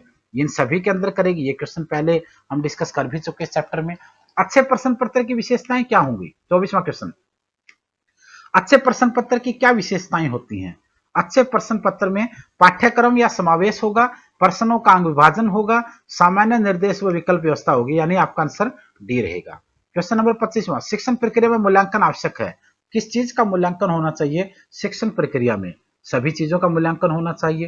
क्वेश्चन नंबर 26वां, वस्तुनिष्ठ परीक्षण का प्रमुख दोष बताना है। वस्तुनिष्ठ परीक्षण का प्रमुख दोष क्या होगा? अव्यक्ति का अभाव होगा। क्वेश्चन नंबर 27, प्रश्न पत्र में प्रश्नों की संख्या बढ़ाने से परीक्षा का निम्नलिखित गुण अधिक प्रभावित होगा। अगर प्रश्नों की संख्या आप बढ़ाएंगे तो उससे क्या होगा? उससे व्यापकता आएगी, व्यापकता आएगी। क्वेश्चन नंबर 28, व्यक्ति के सामाजिक व्यवहार का मूल्यांकन करने का उपकरण बताना है। कौन सा उपकरण यहां पर रहेगा? आपका आंसर होगा समाज मिति, यानी ऑप्शन बी। क्वेश्चन नंबर 29वां, गणित शिक्षण में मूल्यांकन के प्रमुख कार्य बताइए। गणित शिक्षण में मूल्यांकन के प्रमुख कार्य कौन से होते हैं? निदान उपचार, शिक्षण में सुधार, ए रहेगा आपका आंसर। क्वेश्चन नंबर आपका 30वां, विभेदकारी परीक्षा अंतर करती है। सभी छात्रों में अंतर करती है। कई बार क्वेश्चन आ चुका है, हो सकता है कि इसको दोबारा से टाइप किया गया हो। अच्छे प्रश्न पत्र की विशेषताएं बताइए। अच्छा प्रश्न पत्र जो है वो डी रहेगा आपका आंसर। मूल्यांकन प्रक्रिया को त्रिकोणात्मक रूप से किसके द्वारा प्रदर्शित किया गया? किसने प्रदर्शित किया इसको? आपका आंसर रहेगा डॉक्टर ब्लूम, यानी बी आपका यहाँ आंसर होगा। क्वेश्चन नंबर 23, मूल्यांकन से संबंधित कथन है। मूल्यांकन से संबंधित कौन सा कथन है? मूल्यांकन निरंतर चलने वाली प्रक्रिया है, छात्र को व्यवहार संबंधी सामग्री एकत्रित करती है, शिक्षा के उद्देश्य से घनिष्ठ संबंध रखती है। आपका आंसर रहेगा डी, यानी all of the above. Question number 34, वस्तुनिष्ठ प्रश्नों के प्रकार बताने हैं। वस्तुनिष्ठ प्रश्नों के कौन से प्रकार होंगे? बहुवचनात्मक होगा, सत्य असत्य होगा, रिक्त स्थानों की पूर्ति होगी। आपका आंसर डी रहेगा। क्वेश्चन नंबर 35, मूल्यांकन के साधन बताएं। मूल्यांकन के कौन से साधन होते हैं? लिखित परीक्षाएं भी होगी, साक्षात्कार भी होगा और प्रश्नावली भी होगी, सभी रहेगा। Question number 36, doctor BS Bloom के मतानुसार मूल्यांकन प्रक्रिया संबंधित है। मूल्यांकन प्रक्रिया किससे? शिक्षण उद्देश्य से, सीखने के अनुभव से, मूल्यांकन के साधन से। तो यहाँ आपका जो आंसर होगा वो डी रहेगा। मूल्यांकन हेतु अपनाई जा सकने वाली विधियां बतानी। कौन सी विधियों को मूल्यांकन के लिए अपनाया जा सकता है? तो यहाँ निरीक्षण, साक्षात्कार, पड़ताल, सूची, संचित, अभिलेख। तो यहाँ पर आंसर डी, आपका आंसर क्या होगा? यहाँ पर डी होगा। तो ये आपका था मैथ की पेडागोजी का लेक्चर नंबर 4। आइए हम मैथ की पेडागोजी के लेक्चर नंबर 5 को देखते हैं। 5 में क्या क्या? 5 का पहले तो नाम देखिए। 5वें लेक्चर का नाम है गणित में उपचारात्मक। क्या क्या उपचारात्मक प्रोसेस हो सकती है गणित में, उसके बारे में यहाँ इसने डिस्कस किया है। तो सबसे पहले तो आप इस चैप्टर के कुछ मेन पहलुओं को देखिए और मेन पहलुओं को देखने के बाद आप इसके क्वेश्चनों की तरफ आइए कि इसके अंदर कौन से क्वेश्चनों को इन लोगों ने रखा है और क्या क्या क्वेश्चन उसके ऊपर बन सकते हैं, और इसके अलावा और उनके आंसर आप कैसे देंगे, ये आपको यहाँ पर देखना है। तो आइए मैं आपको लेकर चलता हूं इसके अंदर कौन से क्वेश्चंस हैं। सारे लेक्चरों को, पिछलों को भी देखना है और पूरी वीडियो को देखते हुए लास्ट तक जाना है, क्योंकि मैथ की पेडागोजी में 9 लेक्चर होते हैं, 8, कभी कभी 8 होते हैं, कभी कभी 9 बना जाता है उनको, और 9 के 9 लेक्चरों में कौन से क्वेश्चन पूछे जाते हैं ये भी मैं आपसे यहां पर डिस्कस करने वाला हूं, क्योंकि ज्यादातर क्वेश्चंस आमतौर पर यहीं से बनते हैं। ये हम बार बार देख भी चुके हैं, हर परीक्षा के बच्चों को ये फेस भी करना होता है।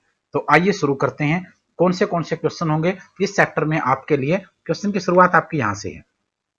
निदानात्मक परीक्षा में प्रश्नों का चयन किया जाता है। निदानात्मक परीक्षा में प्रश्नों का चयन किससे किया जाता है? प्रकरण की विषय वस्तु के किसी एक भाग से ही किया जाता है। उपलब्धि परीक्षा एवं नैदानिक परीक्षा में अंतर बताइए। क्या अंतर होता है? उद्देश्यों का। उपलब्धि परीक्षा और नैदानिक परीक्षा में उद्देश्यों का अंतर होता है।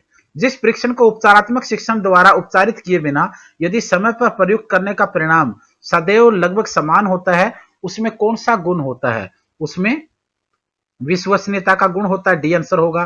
क्वेश्चन नंबर आपका 4th, नैदानिक परख की आवश्यकता होती है। नैदानिक परख की क्या आवश्यकता होती है यह आपको बताना है। छात्रों की कमजोरी दूर करने के लिए, छात्रों की कमजोरी दूर करने के लिए नैदानिक परख की आवश्यकता होती है। क्वेश्चन नंबर 5वां, जिस क्रिया में यह पता लग जाता है कि बालक गणित के किस क्षेत्र में कमजोर है, वह क्रिया क्या कहलाती है? उस क्रिया को आप लोग क्या कहेंगे? उसे आप लोग निदानात्मक क्रिया कहेंगे। नैदानिक पक्ष में मालूम किया जाता है, नैदानिक पक्ष में क्या मालूम किया जाता है यह आपको बताना है। छात्रों के लिए कठिनाई के क्षेत्र व उनके द्वारा की जाने वाली विशेष प्रकार की त्रुटियां। क्वेश्चन नंबर 7वां, निदानात्मक परीक्षण जो है, निदानात्मक परीक्षण के द्वारा आप क्या करेंगे? केवल होशियार विद्यार्थियों की गलतियों का ज्ञान होगा? नहीं। केवल मंदबुद्धि विद्यार्थियों की कमजोरी का ज्ञान होगा? नहीं। सभी प्रकार के विद्यार्थियों की गलतियों व कमजोरियों का ज्ञान होगा। क्वेश्चन नंबर 8वां, निदानात्मक परीक्षण के पश्चात मंदबुद्धि विद्यार्थियों हेतु आवश्यक है। मंदबुद्धि विद्यार्थियों के लिए क्या आवश्यक है? कि उनसे उपचारात्मक शिक्षण व्यवस्था की उनके लिए आवश्यकता है। क्वेश्चन नंबर 9वां, गणित में नैदानिक परीक्षण का उद्देश्य होता है। गणित में नैदानिक परीक्षण का उद्देश्य क्या होता है? बालकों द्वारा की गई गलतियों व कमजोरियों का ज्ञान होना। यह 9वां क्वेश्चन था। आइए देखते हैं 10वां क्वेश्चन। उपलब्धि परीक्षण में प्रश्नों का चयन किया जाता है। उपलब्धि परीक्षण में बच्चों प्रश्नों का चयन किया जाता है किस आधार पर? कहां से? संपूर्ण पाठ्यक्रम से, पूरे सिलेबस से। क्वेश्चन नंबर आपका 11वां, अच्छा शिक्षण होता है। अच्छा शिक्षण किस तरीके से होता है? निदानात्मक और उपचारात्मक रूप से होता है। सी आंसर रहेगा। क्वेश्चन नंबर 12वां, मूल्यांकन की प्रकृति बतानी है। मूल्यांकन की प्रकृति कौन सी होती है? गुणात्मक होती है या परिणात्मक होती है? इनमें से आपका आंसर रहेगा दोनों होती है भाई, गुणात्मक भी होती है और परिणात्मक भी होती है। मूल्यांकन की दोनों प्रकृतियां होती हैं। उसके बाद अब चलते हैं आप लोग तीसरे क्वेश्चन, 13वें क्वेश्चन की तरफ। शैक्षणिक निदान का प्रयोजन होता है। शैक्षणिक निदान का जो प्रयोजन होता है वो किस तरीके से होता है? उपचारित शिक्षण करना, उपचारित शिक्षण करना होता है। क्वेश्चन नंबर 14, निदानात्मक परीक्षण का मुख्य उद्देश्य बताना है। निदानात्मक परीक्षण का मुख्य उद्देश्य क्या होगा? छात्र की कमजोरियों का और की जाने वाली गलतियों का ज्ञान होना या उसका आमतौर पर पता लगाना। उसके बाद क्वेश्चन नंबर 15वां, छात्रों को कलम ठीक ढंग से पकड़ना सिखाना। इससे उनकी किस अशुद्धि को दूर किया जा सकता है? कौन सी अशुद्धि को दूर करेंगे? उनकी लेखन, राइटिंग में जो गलती है उनको उनको ठीक करेंगे आप लोग। नैदानिक परख पत्र बनाने की आवश्यकता है। नैदानिक परख पत्र बनाने की आवश्यकता है कहां? छात्रों की कमजोरी का पता लगाने के लिए। क्वेश्चन नंबर 17, उपचारात्मक शिक्षण की प्रक्रिया कब तक चलती रहनी चाहिए? कब तक चलेगी ये? जब तक छात्रों की कमजोरी व पिछड़ापन दूर ना हो जाए तब तक यह चलती रहनी चाहिए, ताकि उन सभी को आराम से दूर किया जा सके। अब हम चलते हैं क्वेश्चन नंबर 18वां। देखिए, निदानात्मक परीक्षण के बाद जरूरत पड़ती है। निदानात्मक परीक्षण के बाद किस चीज की जरूरत पड़ती है?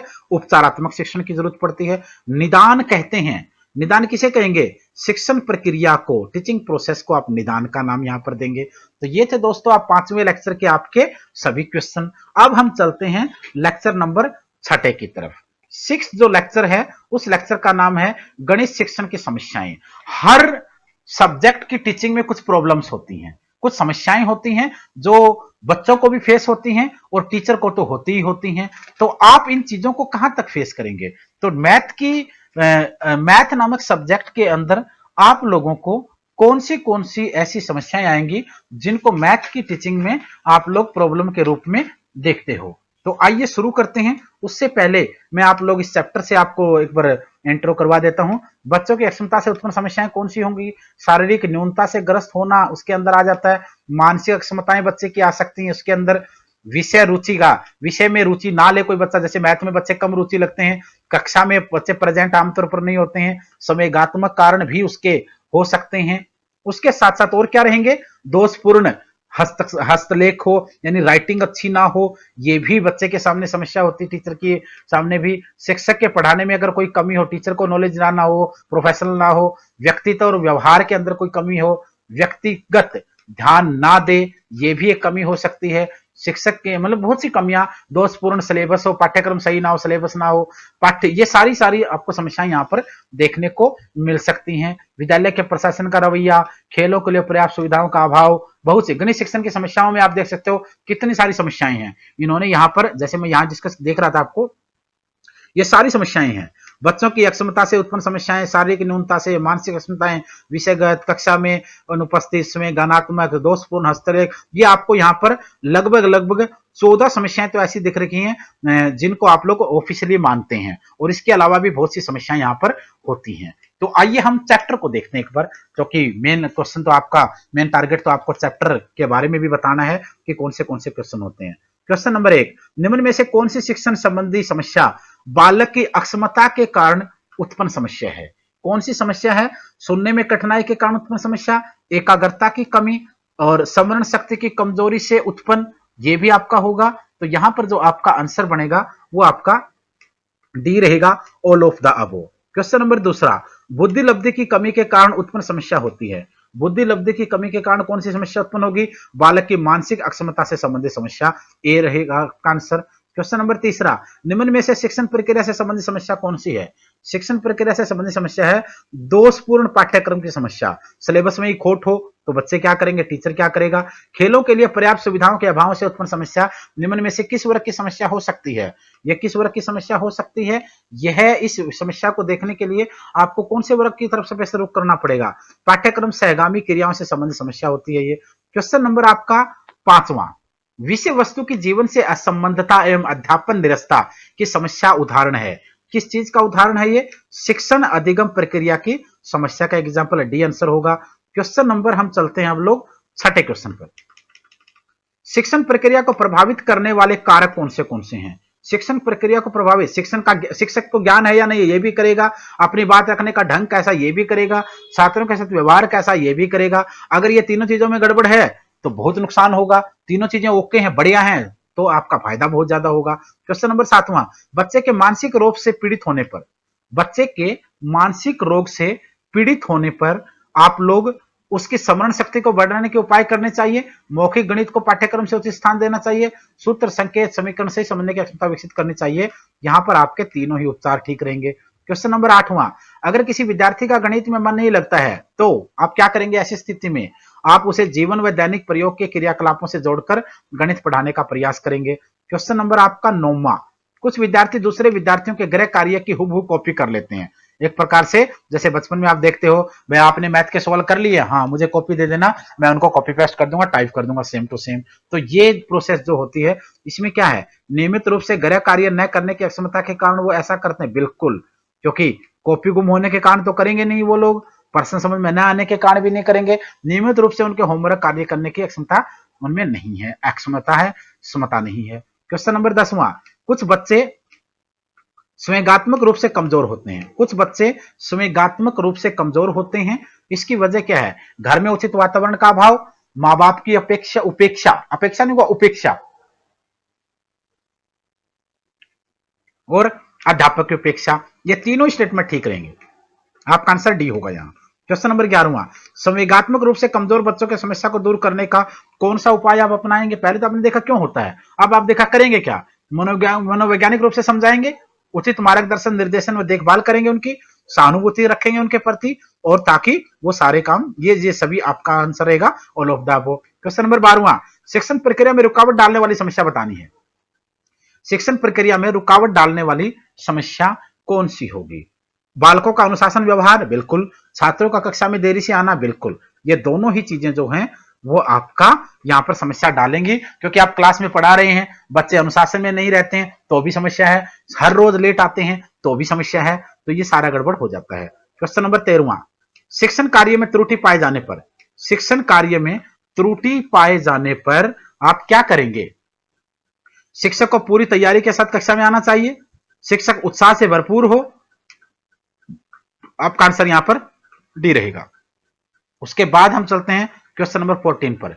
शिक्षक बच्चों को छोटी छोटी बातों पर झिड़कता है, क्यों? वह ऐसा क्यों करता है? शिक्षक द्वारा शिक्षण में कमी, या तो उसने पढ़ाने में कमी दिखाई है कोई, या शिक्षक के व्यक्तित्व और व्यवहार में कोई दिक्कत है, तभी तो वो ऐसा करेगा। अदरवाइज वो कूल रहेगा, अच्छे से पढ़ाएगा, बच्चों को समझाएगा, सिखाएगा, उनको गाइड बनकर, मेंटर बनकर, दोस्त बनकर उनको सब टीच करेगा। तो ये था दोस्तों आपका लेक्चर नंबर 6। लेक्चर नंबर 6 के सारे क्वेश्चन मैंने आपको डिस्कस किए हैं। अब हम चलते हैं लेक्चर नंबर 7 की तरफ। जो बच्चों, मैं दोबारा भी इसी बात को कहना चाह रहा हूं, क्योंकि ये पूरी वीडियो है जिसमें आपके 8 से 9 लेक्चर हैं। अगर आप इस पूरी वीडियो को देख रहे हैं तो फिर तो इसको 2-3 बार देखिए, ताकि सारे क्वेश्चन आपके सोल्व हो जाएं। ऐसे कैसे क्वेश्चन रखे हुए मिलते हैं आमतौर पर हमेशा। और अगर आप लोग अलग अलग लेक्चर में देख रहे हैं तो पहला, दूसरा, तीसरा, चौथा सारे लेक्चरों को देखिए, ताकि उसमें भी आपको फायदा हो जाए। तो आइए हम अगले लेक्चर की शुरुआत देखते हैं, त्रुटि विश्लेषण। अगले लेक्चर का नाम, चैप्टर का नाम है त्रुटि विश्लेषण। और त्रुटि विश्लेषण जो चैप्टर है, इसमें कितने क्वेश्चन हैं?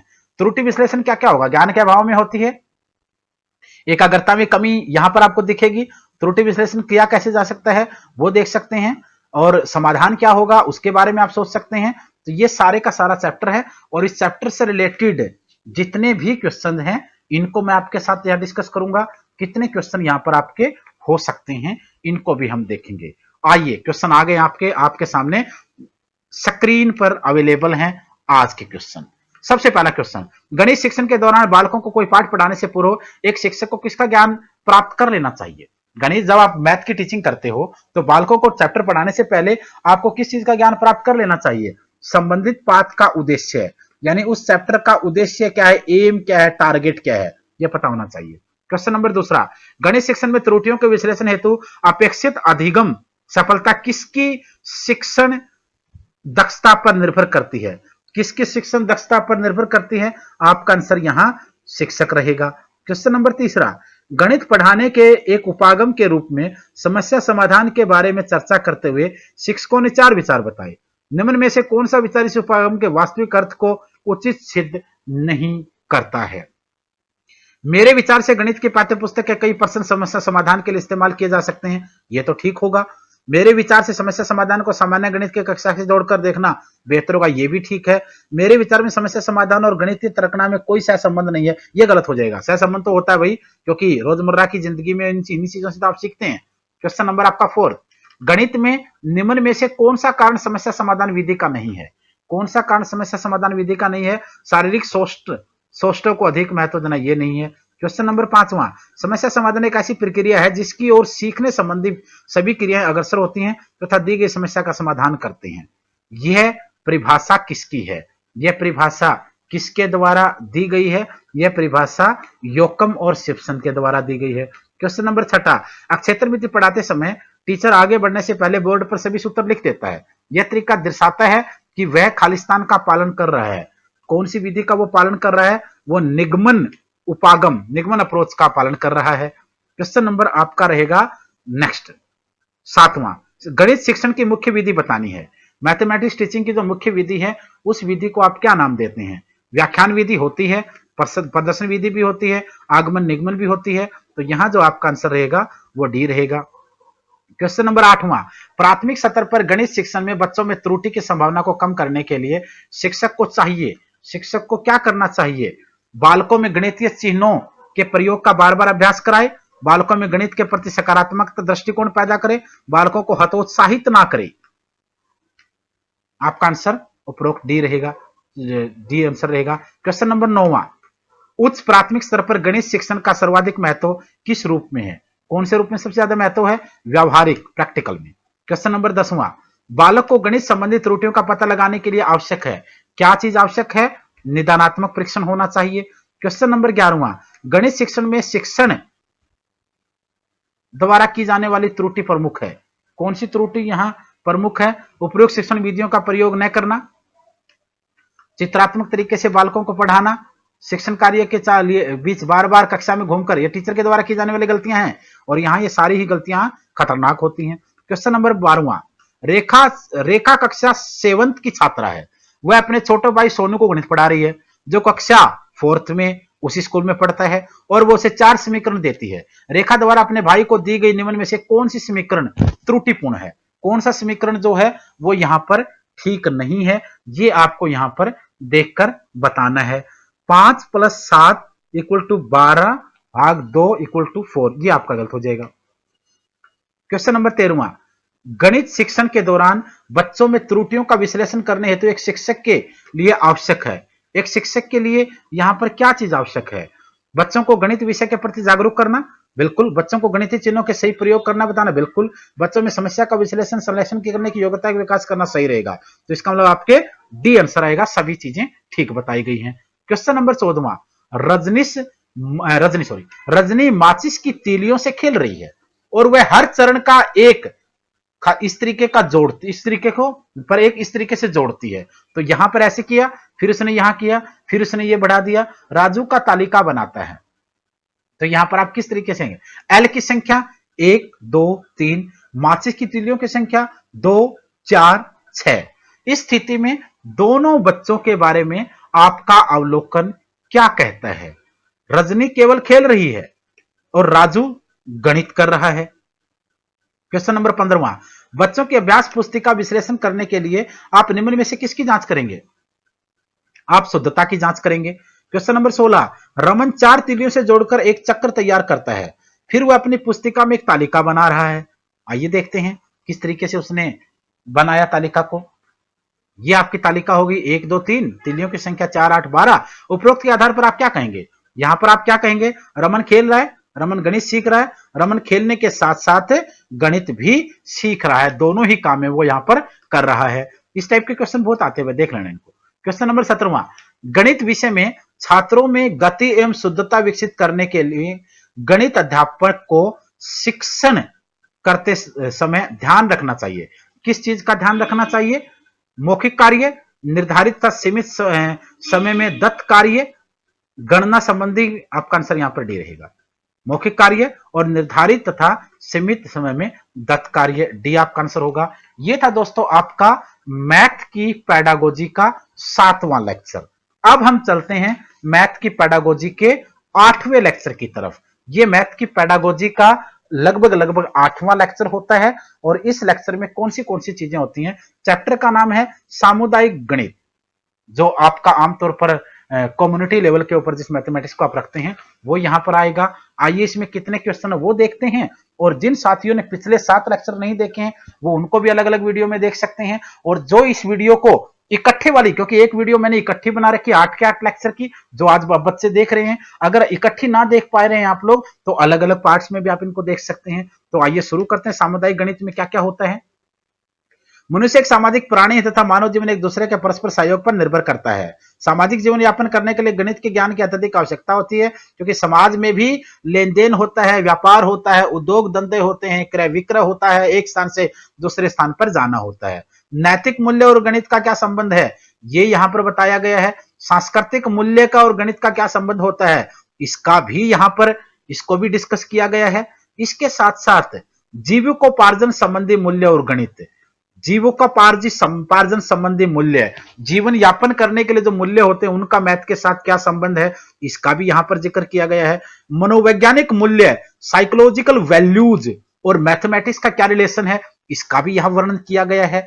उसके बाद इसने क्या कहा है, वैज्ञानिक दृष्टिकोण से संबंधित मूल्य और गणित क्या होंगे, साइंटिफिक जो एंगल रहेगा वो मैथ को कैसे जोड़ेगा, समस्या क्या है, क्या ज्ञात करना है, समस्या पर चिंतन करना है, समाज और गणित का क्या संबंध है, ये भी आपको यहां पर देखना है। तो आइए आपकी स्क्रीन पे अवेलेबल हैं लेक्चर नंबर 8 मैथ पेडागोजी के क्वेश्चन।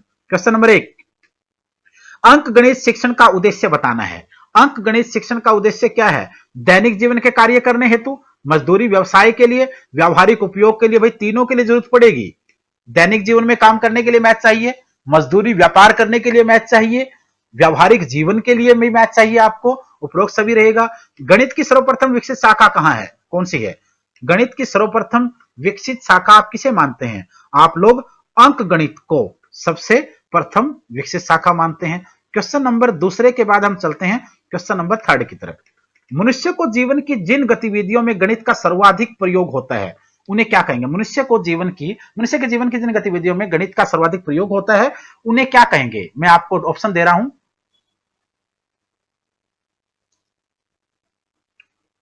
मनोवैज्ञानिक, सांस्कृतिक, सामाजिक या फिर आर्थिक। यहां पर सिंपल सा क्वेश्चन है, अगर इस क्वेश्चन को भी सोल्व नहीं कराया तो दिक्कत है। फिर आर्थिक रहेगा गतिविधियों में।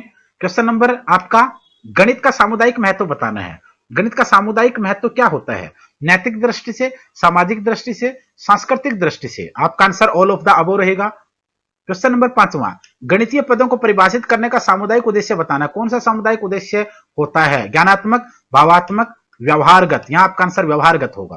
क्वेश्चन नंबर 6, गणित एक विज्ञान है जिसकी सहायता से आवश्यक निष्कर्ष निकाले जाते हैं। यह कथन किसका है? यह कथन पियर्स का है।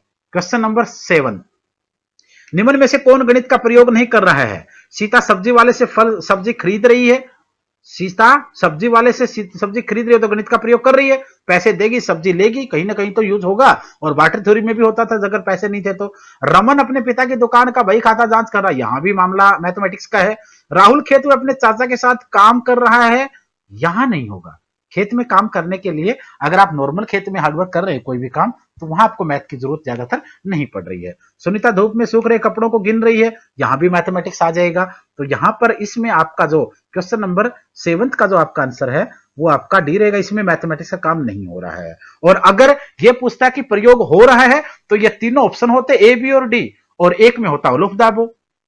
क्वेश्चन नंबर 8वां, गणित का ज्ञान समाज में जीने के लिए प्रत्येक को होना आवश्यक है। ऐसा क्यों है? ऐसा क्यों है ये इसने पूछा है। गणित शिक्षण व्यवहारगत होता, प्रैक्टिकल होता है। बहुत सी सामाजिक क्रियाएं गणित पर निर्भर हैं। गणित व्यक्ति में तर्कात्मक कौशल का विकास करता है। तो यहां पर आपका आंसर रहेगा D, all of the above. ये सारी ही चीजें हैं।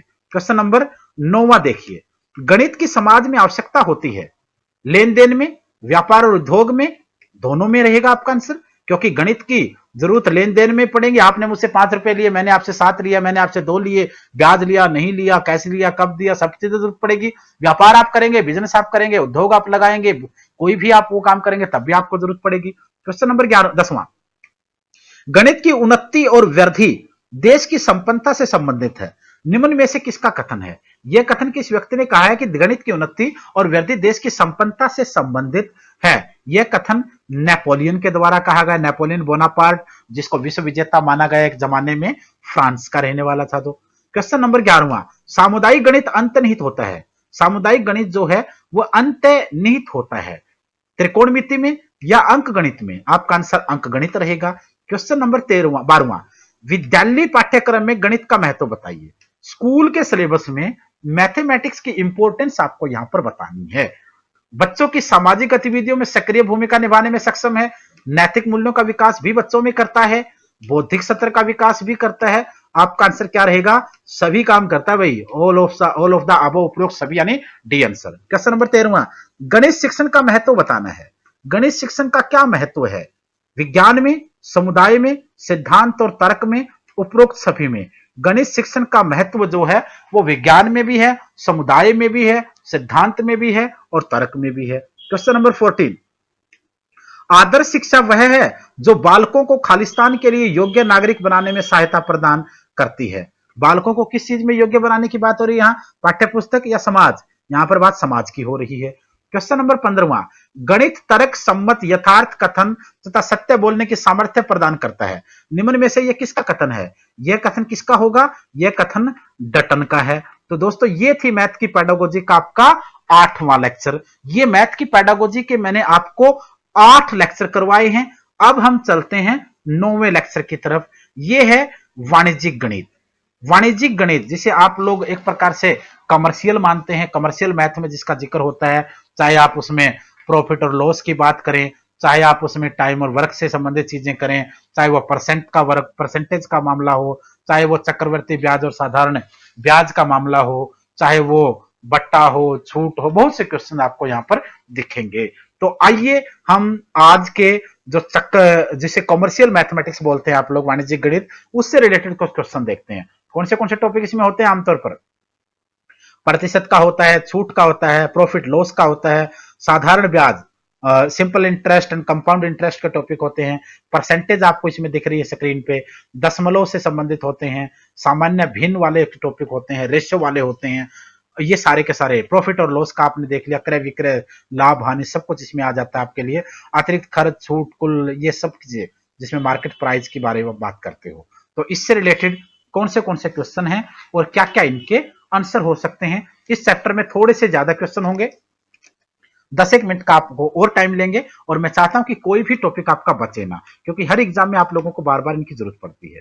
क्वेश्चन नंबर 1, प्रतिशत का अर्थ होता है। क्वेश्चन नंबर 1 है, प्रतिशत का क्या अर्थ होता है? 100 पर, यानी 100 पर 100 पर जो होगा वो प्रतिशत कहलाएगा। क्वेश्चन नंबर 2, प्रतिशत के लिए खाली स्थान चिन्ह प्रयोग किया जाता है।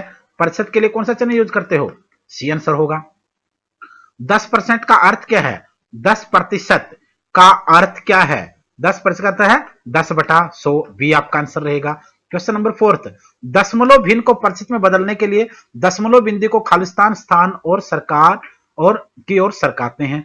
2 बाएं, 2 दाएं, 3 बाएं या फिर 3 दाएं? आपका आंसर रहेगा 2 बाएं की तरफ। क्वेश्चन नंबर 5वां, अनुपात को प्रतिशत में बदलने के लिए अंक को खालिस्तान से गुणा करके हर से भाग देते हैं। आपका आंसर यहां पर 100 रहेगा, डी रहेगा। क्वेश्चन नंबर 6, प्रतिशत से दशमलव भिन्न में बदलने के लिए दशमलव को खालिस्तान स्थान की तरफ खिसकाते हैं। तो यहां पर आपका आंसर रहेगा, ये जो ऊपर क्वेश्चन आ चुका है वही क्वेश्चन दोबारा आ गया है। क्वेश्चन नंबर 7वां, जिस कीमत पर कोई वस्तु खरीदी जाती है उस मूल्य को कहते हैं जो इस मूल्य पर कोई वस्तु खरीदी जाती है उसको क्या कहेंगे? उसे उसका क्रय मूल्य कहेंगे, और जिस पर बेची जाएगी उसे उसका विक्रय मूल्य बोल देंगे आप। जिस वस्तु पर कोई वस्तु बेची जाती है उसे आप क्या कहेंगे? उसे आप विक्रय कहेंगे। यानी जिस कीमत पर, अगर 10 रुपए किलो मैंने चीनी ली, हालांकि होती नहीं है, प्रैक्टिकल मत लेना, अगर 10 रुपए किलो मैंने कोई चीज चीनी ली तो वो 10 रुपए उस चीनी का क्रय मूल्य है, और अगर 12 रुपए बेची तो वो 12 रुपए उसका विक्रय मूल्य है। क्वेश्चन नंबर 9, यदि वस्तु का क्रय मूल्य विक्रय मूल्य तब व्यापारी को होता है, यानी क्रय मूल्य जो है उसको इसने क्रय मूल्य को विक्रय मूल्य से कम माना, तो इसको क्या होगा? व्यापारी को उससे क्या नुकसान होगा? व्यापारी को उससे हानि होगी ना। जब आपने सामान लिया ज्यादा पैसे में, बेच दिया कम में, तो व्यापारी को तो उसका आमतौर पर नुकसान ही होगा। और अगर विक्रय मूल्य ज्यादा हो क्रय मूल्य से, या क्रय मूल्य कम हो विक्रय मूल्य से, तब उसको क्या होगा? ऐसी स्थिति में उसको लाभ हो जाएगा। क्वेश्चन नंबर 11वां, लाभ प्रतिशत निकालने का सूत्र बताना है। लाभ प्रतिशत निकालने का सूत्र आपके सामने, लाभ प्रतिशत विक्रय मूल्य क्रय मूल्य बटा क्रय मूल्य गुणा में 100, ये आंसर रहेगा।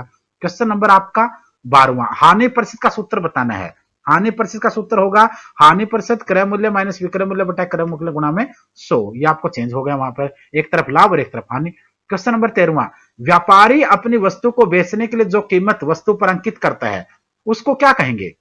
व्यापारी अपनी वस्तु को बेचने के लिए जो कीमत वस्तु पर अंकित करता है उसे आप लोग क्या नाम देंगे? उसे उसका अंकित मूल्य बोलेंगे। क्वेश्चन नंबर 14, व्यापारी वस्तु बेचने के लिए अंकित मूल्य पर कुछ प्रतिशत कीमत कम करता है, उसे क्या कहेंगे? उसे आप लोग छूट कहेंगे, डिस्काउंट कहेंगे, ऑफर के रूप में जानेंगे। क्वेश्चन नंबर 15, छूट इक्वल टू किसके माइनस में विक्रय मूल्य होगा? तो यहां पर जो आपका आंसर होना चाहिए वो होना चाहिए आपका अंकित मूल्य। क्वेश्चन नंबर 16, छूट बटे अंकित मूल्य गुणा में 100 सूत्र है। किस चीज का सूत्र है? छूट बटे अंकित मूल्य गुणा में 100, यह सूत्र किसका है? यह छूट प्रतिशत का सूत्र है। क्वेश्चन नंबर 17, यदि किसी वस्तु पर 50% प्लस 50% छूट दी गई हो तो क्या स्थिति बनेगी? वस्तु पर छूट के बावजूद बची हुई कीमत देनी होगी। छूट के बावजूद जो बची कीमत है वो आपको देनी पड़ेगी 50% प्लस 50% कहा गया इसे। क्वेश्चन नंबर 18, यदि कुल लाभ में से कर व खर्चे घटा दिए जाएं तो बच्चे लाभ को कहते हैं। क्या कहते हैं बच्चे लाभ को ऐसी स्थिति में? तो बच्चे लाभ को नेट लाभ कहते हैं, नेट प्रॉफिट। क्वेश्चन नंबर 19, मूलधन कहलाता है। मूलधन क्या कहलाएगा? मूलधन आप किसे कहते हैं? उधार ली गई राशि को कहते हैं। ब्याज, उधार ली गई राशि का कुछ प्रतिशत तय होता है, उसे आप क्या कहेंगे? उसे आप लोग ब्याज दर कहेंगे। क्वेश्चन नंबर 21वां, मूलधन प्लस ब्याज से जो राशि बनती है उसे आप क्या नाम देंगे? उसे आप मिश्र धन बोलेंगे। साधारण ब्याज का सूत्र आपको बताना है। नॉर्मल से क्वेश्चन है, सिंपल इंटरेस्ट का आप लोगों से सूत्र पूछ रखा है, इससे आसान क्वेश्चन और क्या हो सकता है? मूलधन गुणा दर गुणा समय बटे 100। ये छोटे बच्चों के लिए सिलेबस होता है। अगर जो बच्चे यहां भी गड़बड़ कर जाते हैं तो इसका मतलब फिर उनका बेड़ा कैसे पार हो पाएगा? मिश्र धन बराबर है किसके प्लस में आप साधारण ब्याज कहेंगे? मूलधन के बराबर में कहेंगे ना आप लोग, या किसी और के बराबर है? मूलधन के बराबर रहेंगे। मूलधन में अगर साधारण ब्याज जोड़ दें तो मिश्र धन हो जाएगा। मिश्र धन में से अगर साधारण ब्याज घटा दें तो मूलधन बच जाएगा। मिश्र धन में से मूलधन घटा दें अगर तो साधारण ब्याज बच जाएगा। क्वेश्चन नंबर 24वां, चक्रवर्ती मिश्रण क्या है? चक्रवर्ती मिश्र धन, चक्रवर्ती मिश्र धन क्या कहलाएगा? आप मिश्र धन के रूप में इसके मानेंगे। चक्रवर्ती ब्याज किसके ब्रैकेट किसके माइनस से मूलधन को निकालने पर मिलेगा आपको? तो यहां आपका आंसर रहेगा चक्रवर्ती मिश्र धन। तो ये दोस्तों आपका 9वां लेक्चर था मैथ की पेडागोजी का। इस तरीके से आपकी मैथ की पूरी पेडागोजी हो चुकी है। जिन वीडियो ने इस पूरी वीडियो को देखा यूट्यूब पर, वो वीडियो को लाइक और कमेंट करके बताएं कि कैसा लगा, और साथियों के साथ शेयर भी करें। और जिन्होंने फेसबुक पे देखा पेज को लाइक करें, और जिन्होंने एक एक चैप्टर को देखा वो सारे चैप्टर जाकर देखें। ये हमारा व्हाट्सएप नंबर है। कोई भी जानकारी आपको चाहिए, आपको इस वीडियो के बारे में क्या कहना है, या कोई भी जानकारी और चाहिए आपको किसी एग्जाम के लिए, तो आप इस नंबर पे व्हाट्सएप कर सकते हैं। कंप्लीट स्टडी मटेरियल केवीएस का, डीएसएसबी का, एनवीएस का, सीटेट का, यूपी टेट का, सुपर टेट का, हरियाणा टेट का, एमपी टेट, ऑल इंडिया में जितने भी टीचिंग एग्जाम होते हैं सभी एग्जाम्स का स्टडी मटेरियल बाय कोरियर हम आप लोगों को कोरियर से पहुंचाते हैं, आपके घर पर मिलता है। जो बच्चे महंगे शहरों में महंगी कोचिंग ज्वाइन नहीं कर सकते हैं, उन लोगों को हम स्टडी मटेरियल बाय कोरियर घर पर भेजते हैं, और वीडियोस तो आप लोगों को हम प्रोवाइड करवाते हैं। आज के लिए इतना ही था, कल फिर मिलेंगे। धन्यवाद।